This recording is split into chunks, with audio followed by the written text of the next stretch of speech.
All right, here's the next series of how to start Bitcoin and cryptocurrency investing. The quickest and easiest way to get into crypto investing with little to no money. So, in the previous video, I talked about generating a yield. I'll put a link to the previous video up if you didn't see it in the comments or at the bottom in the description. And some people had some questions about how do I generate passive income or a yield or dividends from cryptocurrency investing. So there's a theme around a lot of people where they want to hold US dollars instead of holding Ethereum or Bitcoin. They want to hold US dollars in crypto. Now, there is no benefit to that other than the stability. So when the market is going down, you might want to hold US dollars. The way I see it is I want a portion of my portfolio to be in dollars, and then I want the rest to be in cryptocurrency because I believe currency will go up and dollars will go down in this environment. So what I do is I take a portion of my portfolio, I put it in US dollars, and I try to generate interest or yield on a monthly basis. So I'm going to talk about that. So in the outline, how I structure my portfolio, how I generate yield on spare cash, and the future of decentralized finance. All right, so step one, I'm just going to give an overview of my portfolio and the structure of the portfolio. So these are my guidelines. So roughly 95 or roughly 90% of the portfolio is going to be invested in cryptocurrency coins. So I'm going to also go deeper into that. So I might have 10 positions so that if one coin goes to zero, I still have the other 9 coins. So 90% of the portfolio is invested in cryptocurrency coins. And I mostly go for small caps. 10% of the treasury is going to be in US dollars, earning a yield. And then I rebalance the total portfolio monthly or quarterly. So trading. So this would be for the individual positions. So I have some guidelines. You must take out your original investment when you have a 3x profit. So if you put $1,000 into a coin and it triples, I will take the original 1,000 out right away. That way I'm doing things methodically and not emotionally, because sometimes you'll say, oh, it's up so fast, let it ride. Then it goes back down and you're like, oh man, I wish I would have taken some profits. So I just put this rule in to make things automatic, take the emotions out of it, stop you from making crazy mistakes. But then you also want to let that coin ride because it might 100x. And you wouldn't want to sell everything and then the coin goes up 100x. And you've done all that research on that one coin and the team and the history and the investors. And all of a sudden you don't get to enjoy the profits because you took profits too early. So B, let winners ride. I just talked about that. The way you let your winners ride is by de-risking your portfolio as soon as possible. When taking profits, 30% of your profits can go into a treasury, which is the cash reserve, and then the other 70% can go back into investing in new coins and new currencies or new ideas. And then I distribute the remainder of the profits into new coins. So there you go. So here's an example of a coin that actually went up like crazy this week. So it's called Chills, and it has to do with NFTs and collecting coins related to sports teams. So FC Barcelona is participating in this coin and like 10 other big companies. So this is going to be $1,000 investment example. So you purchased $1,000 worth of Chills on 8 March 2021, which would get you 6,666 coins at 15 cents a coin. So you've now converted your US dollars into this coin because you believe it's going to go up. On 8 March, the price is 15 cents, worth $1,000. On 12 March, the price triples to 47 cents. So now you have $3,133. So at that point, you start thinking, well, is it going higher? Is it going to $1? Is it going to $2? You're looking on Twitter, you're looking on Reddit, your friends are telling you something crazy. It's hard to make these decisions. You usually get crippled by analysis. So what I'll do, I'll just say, you know what? I hit the rule. I'm taking $1,000 out. So to take $1,000 out, you have to take out 2,127 coins. So now you've sold that 2,100 and you have your $1,000 cash, but you still have 4,539 coins remaining. So you have 1,000 in cash, 2,000 in coins. Later that day, on 12 March, the price balloons to 87 cents. So now you're up almost $4,000. So because it's doubled, you can make another rule where I'm going to take another $1,000 out. So now you have $2,000 in cash, right? And you still have almost $3,000 left in the coin. So with that $2,000 that you've cashed out, what you're going to do is you're going to put $600 in the treasury, which is just US dollars, and the $1,400 you can look for another coin, maybe another coin that you think is just as good, or the future of finance, and then you can reinvest in that, and you have $1,400 to reinvest. At this point, you're still holding the chills tokens worth 2,900, and if it goes up 100x, right?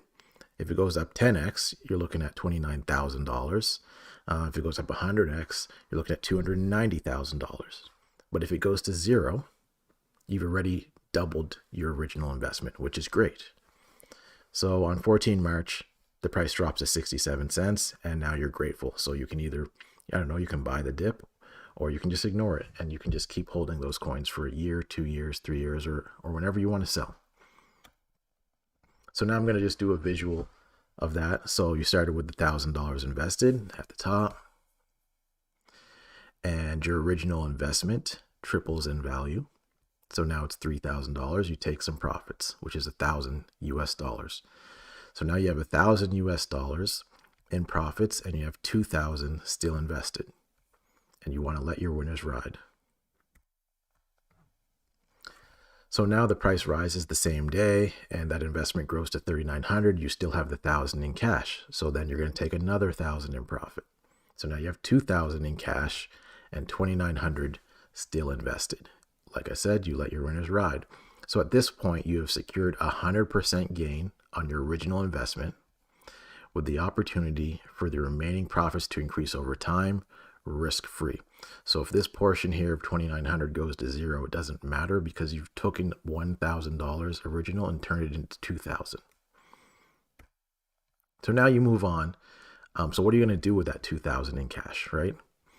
So what I would do is I would move it to a treasury fund. So the treasury fund is my static passive income. I'm trying to build myself a pension, or build myself a way to pay my whole mortgage, or your rent, or pay for a car. So you're going to move this money into a treasury, and you're going to start earning interest on that money. Then you're going to take the other capital and you can reinvest it and try to find another winner that might triple, quadruple, 10x, 100x.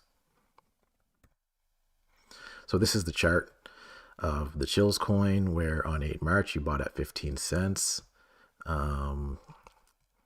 Right by the 12th of March, it hit 45 cents.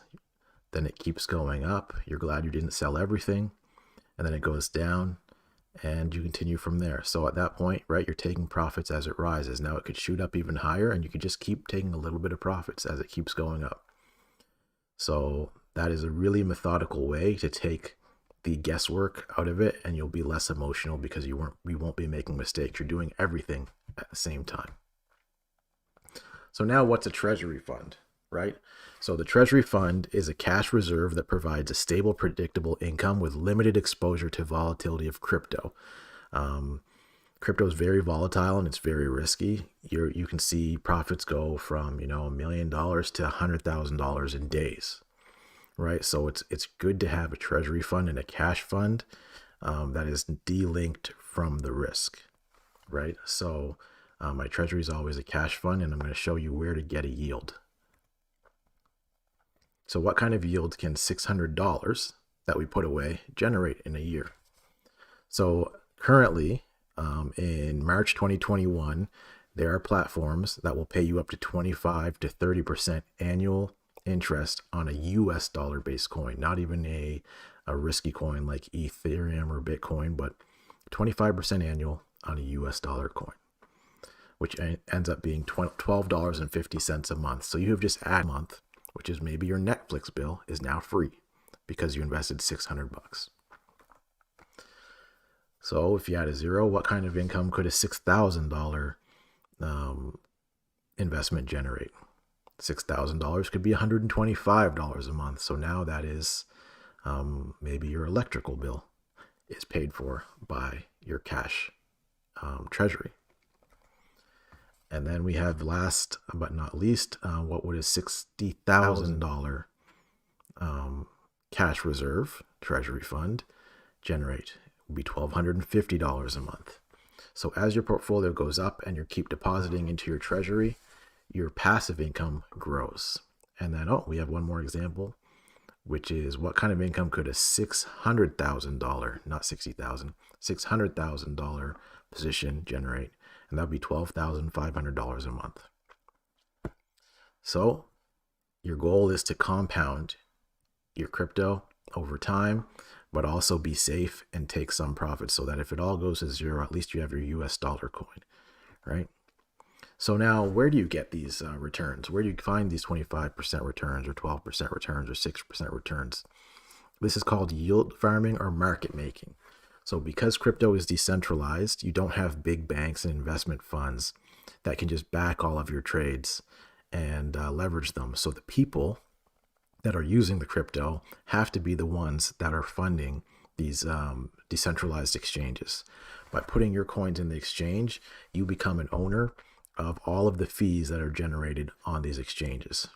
So yield farming would be you putting up money or crypto inside of an exchange like Coinbase, like Uniswap, like 10-inch exchange or 1-inch exchange. So you want to put your crypto inside of one of these ecosystems, and you want to provide liquidity, and they give you a share of the profits.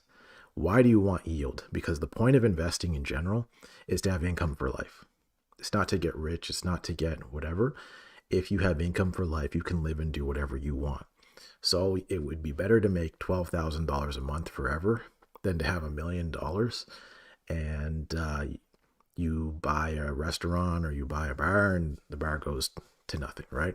With that $12,000 a month, you can live a life where you can predict what you want to do, where you want to be, where you want to live, where you want to travel.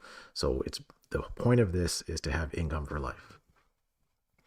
What is the standard rate of return in 2021? So the standard rate of return in 2021 would be around 6%. And then there are new platforms that encourage you to join them by paying a higher percentage. So you can get up to 30% is what I've seen.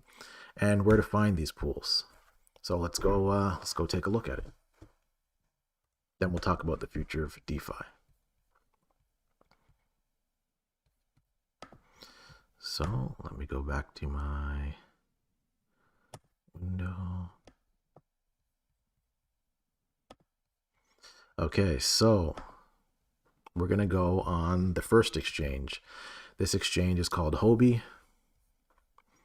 So what Huobi does is they have a bunch of cryptos that they will generate yield on and they will pay you.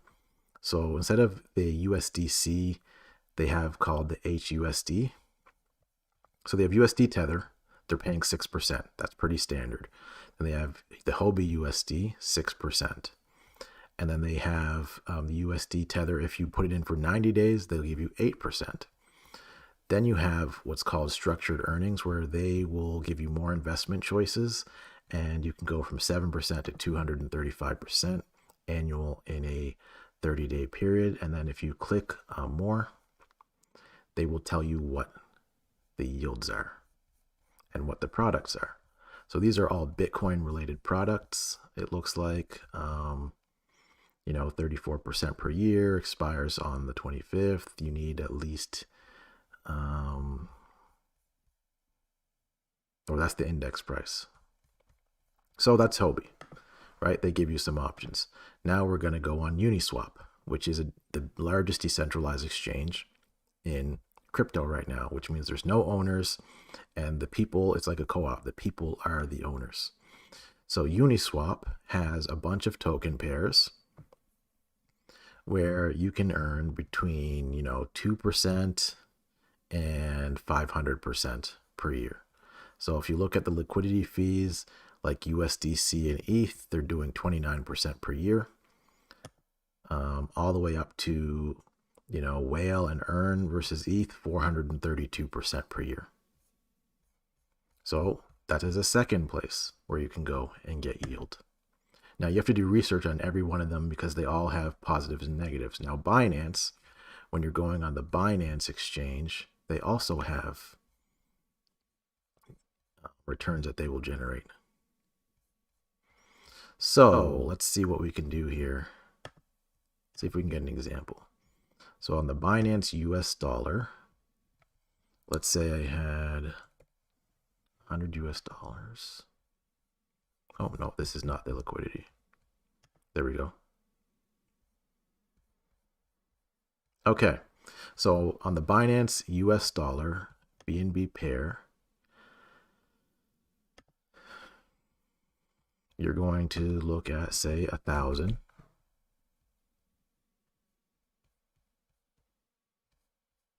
And they're going to tell you that the yield is 7.5% on the Binance coin.